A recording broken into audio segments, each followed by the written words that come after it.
아살라말라끔 케이파하루카 마이슬라이브 마이슨 살아있다 김유림입니다.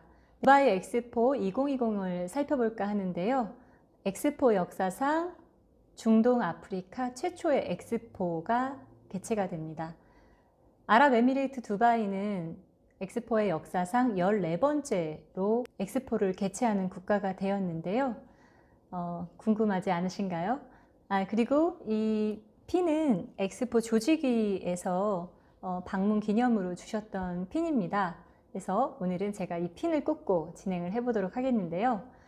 사실 엑스포 2020을 살펴보기 전에 한국과 중동은 그동안 어떤 인연을 맺어왔는지 먼저 살펴보는 것도 의미가 있을 것 같습니다. 한반도는 중동과 함께 인센스 로드라는 길을 통해서 많은 문화적 교류가 있었습니다.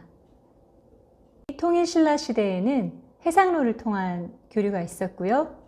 그리고 고려 시대에는 아랍인들의 집단총이 형성돼 있을 정도로 많은 그런 교류가 있었다고 할 수가 있습니다.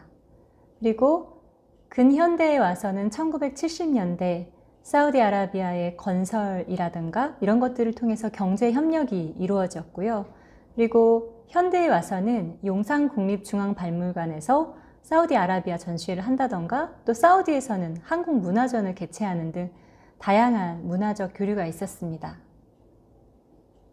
두바이 엑스포는 오는 2020년 10월부터 2021년까지 6개월간 개최가 되는데요. 여느 엑스포와 마찬가지로 6개월 개최가 되는 것은 맞지만 사실 더운 나라다 보니까 겨울 그리고 가을에 개최되는 좀 특이점이 있습니다. 저는 엑스포 개최를 한참 준비하고 있는 두바이의 조직위 사람들을 만나서 현재 진행 사항과 또 두바이에 대한 이런저런 이야기를 들을 수 있었는데요. 그런 경험했던 것들을 키워드로 소개를 해보겠습니다. 많이 기대해 주세요. 주제입니다. 엑스포 2020 두바이의 메인 주제는 Connecting Minds Create the Future입니다. 한국어로 해석해 보자면 마음을 모아 미래를 창조한다 라는 뜻인데요. 이는 빠르게 변화하는 세상의 요구에 맞춰 범세계적인 협업의 필요성을 강조하는 것입니다. 소주제로는 기회, 그리고 이동성, 그리고 지속 가능성이라고 할 수 있습니다. 꽃잎입니다. 엑스포 2020 두바이 사이트의 건축 구조는 꽃 모양인데요. 꽃잎에 해당하는 3개 구역마다 앞서 말한 소주제가 들어가 있습니다. 각 참여국의 국가 간에서는 국가별로 주제를 정하게 되는데 해당 국가의 주제에 맞는 꽃잎 쪽에 배치가 됩니다. 다시 말해서 각 국가 간의 위치는 주제에 맞춰서 꽃잎 방향의 외부에 배치될 예정입니다. 대한민국 국가 간의 경우 이동성, 모빌리티를 주제로 삼아 참여할 계획으로 있습니다. 국가 간입니다. 이번 엑스포에서는 192개국의 국가 간을 통해서 세계의 문화와 첨단 기술을 접할 수 있고 또한 다양한 형식과 창의적으로 해석한 건축을 만날 수 있는데요.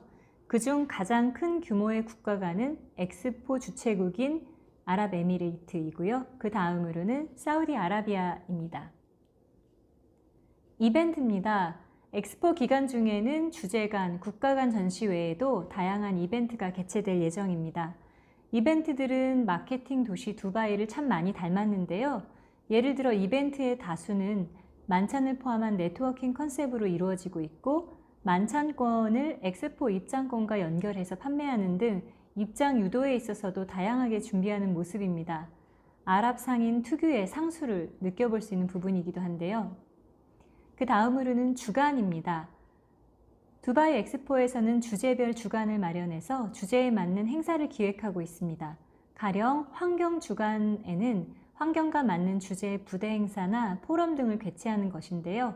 산업별, 주제별로 심도 있는 논의와 네트워킹이 이루어질 수 있도록 기획하고 있습니다.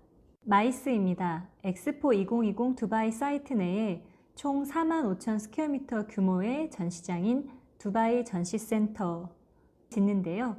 이곳에서는 지금까지 두바이에서 개최되던 전시 산업에 영향을 주지 않기 위해서 기존에 전시됐던 전시회가 아닌 새로운 주제의 전시회만 가능하게 준비하고 있습니다. 특히 엑스포 개최 이후에도 마이스 산업의 중요성을 인지해서 전시장을 레거시로 남겨서 총 18만 스퀘어미터로 확대 증축할 예정으로 있습니다.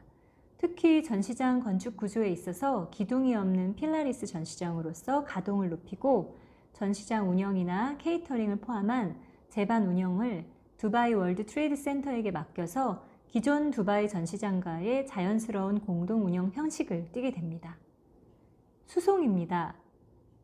레드라인으로 연결되는 메트로가 엑스포에 맞춰서 개통합니다. 또한 차량이 없이는 움직이기 어려운 환경이다 보니까 32,000대의 차량을 주차할 수 있는 대형 주차장을 갖추게 됩니다. 두바이 엑스포는 상하이 2010 엑스포와 비슷한 규모이지만 방문객은 상하이의 3분의 1 수준으로 예측하고 있습니다. 레거시입니다. 엑스포 소주제 중 하나인 지속 가능성의 취지에 걸맞게 엑스포가 끝난 후에도 대부분의 주요 건물은 허물지 않는데요. 과학관으로 개조하여 사용하는 등 그대로 남기게 됩니다. 연결입니다. 엑스포장 메인 입구에는 알와슬이라는 이름의 공공 공간이 구성이 되는데요. 알와슬은 연결이라는 의미이기도 합니다. 환경이라고는 대부분 사막뿐인 척박한 땅에서 지속 가능성을 이야기하고 또 실천하고자 하는 노력과 늦게까지 정신없이 뛰어다니는 조직 위의 모습을 보니 성공적인 엑스포 개최에 대한 열망이 느껴집니다.